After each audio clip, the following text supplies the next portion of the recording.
Bonjour à toutes et à tous, c'est Paul Dame pour vous présenter aujourd'hui un épisode sur les arthropodes fluorescents. Oui, c'est assez bizarre, mais tout est possible dans notre nature.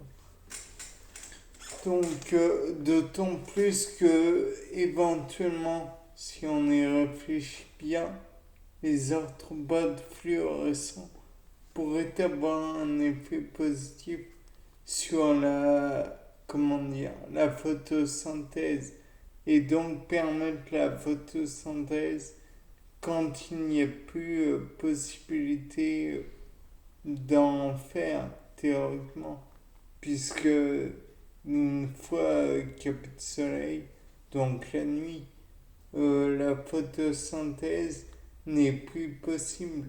Donc imaginez que les arthropodes fluorescents puissent prendre le relais du soleil. Imaginez qu'il y en ait. Bon, certes, il en faudrait beaucoup.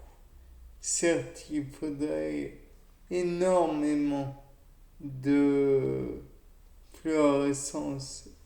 Mais qui sait, peut-être que éventuellement le c'est possible. Après tout, quand on y pense, la Baudroie des Abysses, je crois, utilise une petite loupiote entre guillemets organique fait pour la luminescence et attirer ainsi ses proies. Donc pourquoi pas après tout. Et puis quand on y pense aussi, dans le dessert, les scorpions qui sont fluorescents à la lumière ultraviolette. Donc ils puissent durant la journée et ils en envoient durant la nuit. Donc à la limite, si on renvoyait cette lumière durant la nuit, peut-être que certains arbustes ou certaines autres plantes en fait arriveraient à les capter et à en tirer des bénéfices. Peut-être même qu'elles feraient de la photosynthèse et donc ferait en sorte de consommer du dioxyde de carbone au lieu de, comme vous le savez peut-être, durant la journée quand il y a de la lumière, elles font de la photosynthèse. Et quand vient la nuit, elles font de la respiration. Donc elles consomment du dioxygène pour finalement donner un petit peu de CO2. Ce qui est paradoxal pour des êtres comme les plantes chlorophylligènes quand on y pense. Et puis en même temps, ça pourrait être utile uniquement pour certaines plantes qui habitent en, comment dire, dans des lieux frais, puisque, comme on le sait, dans les lieux désertiques, les plantes vont refermer leurs stomates durant la journée parce qu'il y a justement de la lumière. Or, durant la nuit, s'il y a de la lumière, elles n'ouvriront jamais leurs stomates et donc finiront par dépérir. Je parle par exemple du cas des cactus. Bon, certes, toutes les plantes ne sont pas des cactus, c'est vrai, mais imaginez le potentiel de plus.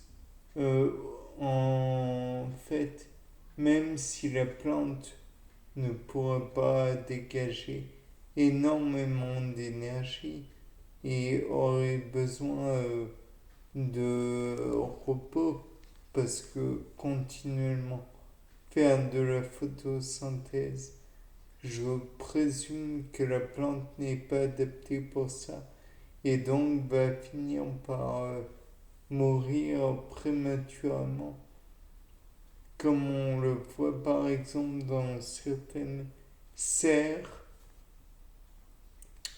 où les gens, où on va imposer un rythme indécent à la plante. Enfin, indécent n'est peut-être pas le terme, mais difficile à maintenir pour la plante. Après, les plantes sont plus résistantes qu'elles ne le paraissent. Donc, et comme je l'ai dit, je crois précédemment, la plante survivra à l'être humain parce que la plante est solide. Elle a un moyen de survie bien plus avancé que l'on ne pourrait le penser. D'autant que le fait est que la plante pourrait faire des choses que l'on ne pourrait pas croire possibles. De plus, il y a un truc que je me dis là à l'instant. La plante elle-même pourrait avoir intérêt aussi à avoir des fluorophores, par exemple en milieu océanique, dans les fosses abyssales.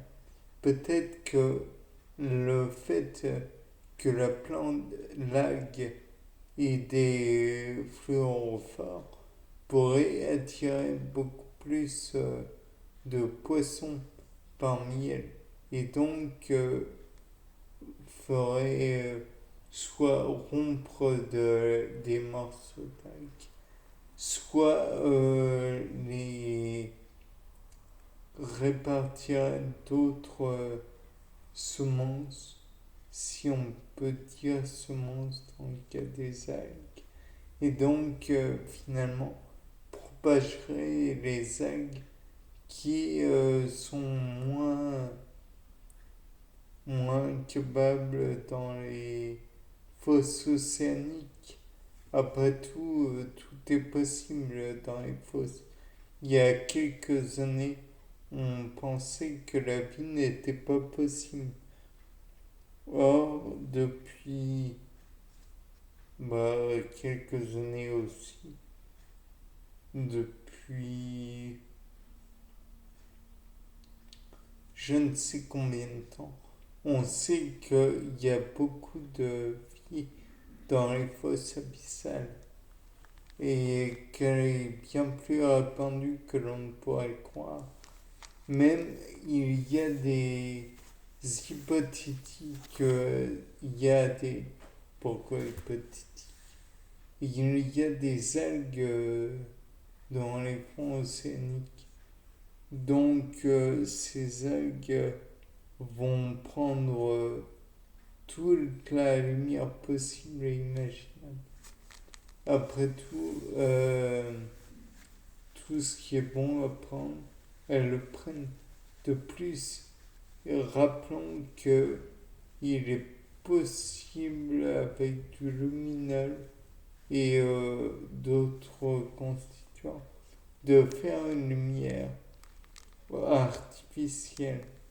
Donc peut-être que on pourrait faire avec tous les minéraux, tous les matériaux, tous les métaux qui sont dans la croûte de la lumière. Et donc, ainsi, peut-être que ça pourrait faire de la lumière et donc attirer d'autres poissons. Enfin, poissons, bien sûr, le terme poisson n'est pas toujours très adéquat. Mais bon, vous avez compris l'idée. Et puis de plus, on peut imaginer que certaines algues vont utiliser les coraux ou d'autres pour faire une sorte de symbiose et donc attirer d'autres éléments qui pourraient être euh, luminescents ou lumineux. Oui, enfin, pour produire de la lumière grâce au coraux. Je ne sais pas. On ne sait pas ce qu'il y a dans les abysses. Bien. C'était Paul Dame. Au revoir.